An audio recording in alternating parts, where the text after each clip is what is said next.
Maxine is a good girl. She is in school and very emotional. One time, she falls in love with a girl from the dance, and they start their romance.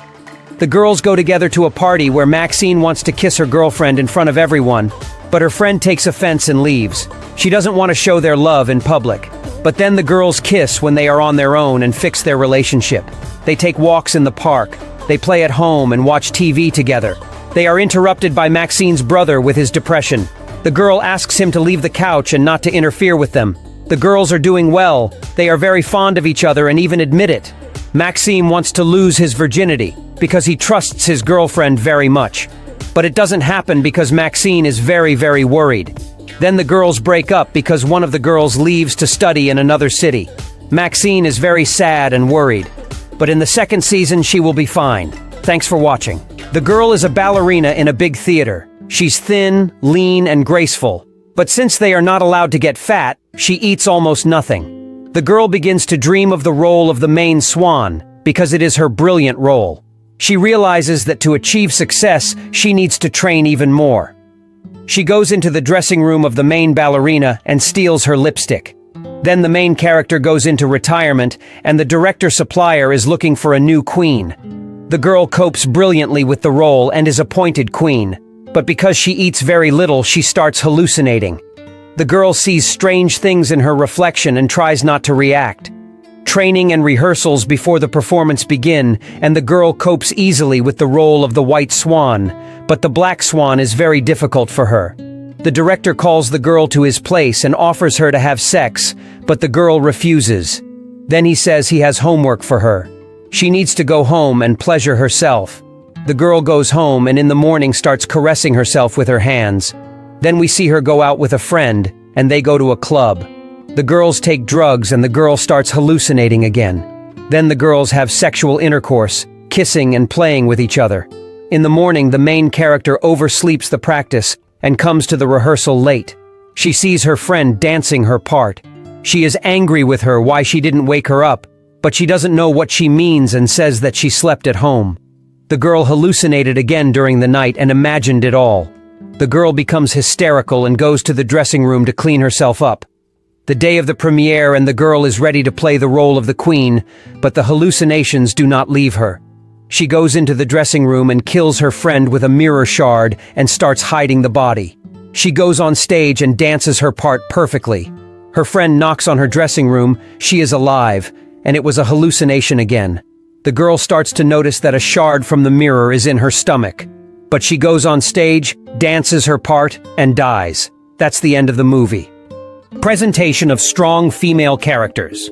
The movie has two main female characters, Jennifer and Needy. Both of them are presented as strong, independent, and influential individuals, each with their own traits and character. The theme is school life and relationships.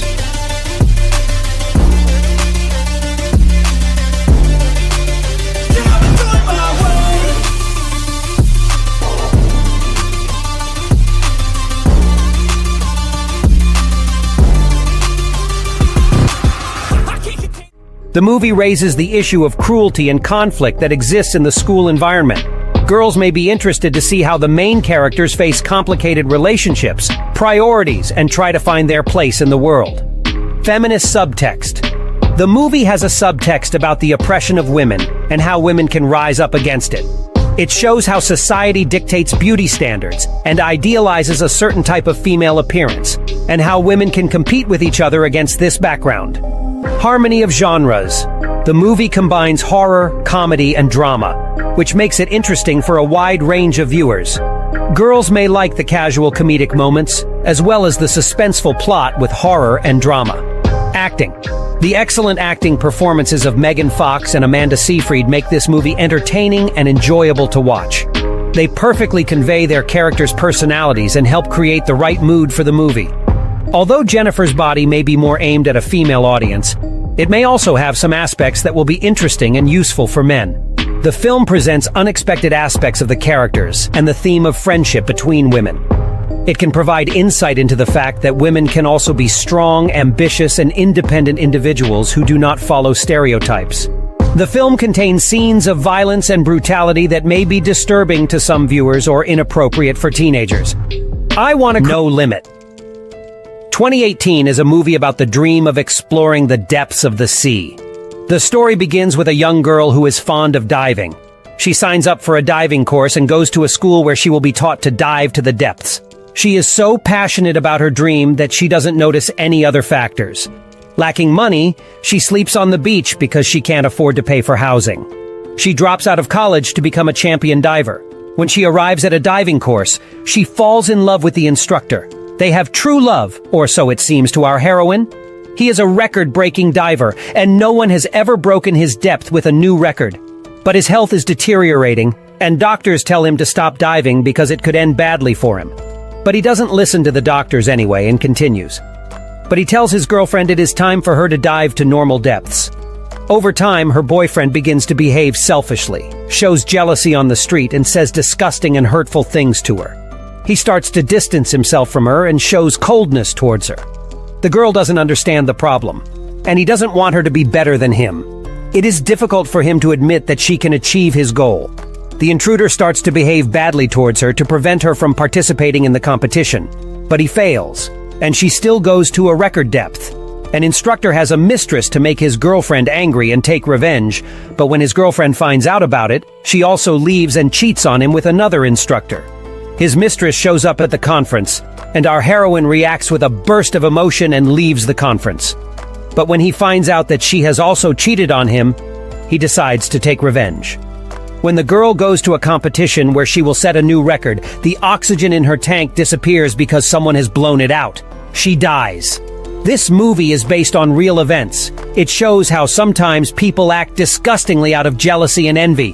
Thank you for watching. As with many Lifetime movies, The Girl Who Escaped proclaims to be based on true events. But what really happened to Kara Robinson? Here's what we know. In West Columbia, South Carolina, on June 24, 2002, 15-year-old Kara Robinson was watering plants in her friend's front yard when a car pulled up. Out stepped a man in his late 30s offering to hand out a pamphlet. He asked Robinson if her parents were home, and when she responded that this was her friend's house and her friend's mother was not around, the man pulled out a gun and forced her into a storage bin in the back seat of his Trans Am. Robinson immediately started to commit details of her kidnapping to memory, including the radio station he listened to, cigarettes he smoked, and how many turns the car made on its way back to the kidnapper's apartment. Once inside the apartment, she memorized the names of a doctor and dentist on the man's fridge. He assaulted Robinson for 18 hours. Afterwards, Robinson gained her abuser's trust by offering to do chores around his apartment. And it worked. While the man was sleeping, Robinson was able to free a hand and leg form their restraints and slip out the front door. She found 2 people in the parking lot who took her to the police. That's where all of the information she gathered came into play, and the police quickly identified their suspect, Richard Evanitz. But when they reached Evanitz's apartment, he'd already fled. While searching his apartment, the police discovered newspaper clippings detailing the unsolved murders of 3 other girls, Sophia Silva, and sisters Kristen Lisk and Kati Lisk. Like Robinson, Sophia, Kristen, and Kati were all abducted from their front yards and found dead days later. The cops had a serial killer on their hands. They tracked Richard Evanitz to Sarasota, Florida, where a high-speed chase led to a confrontation with the police. As they surrounded Evanitz, he committed suicide. For leading the police to evidence that helped them solve 3 murders, Robinson received $150,000 in reward money.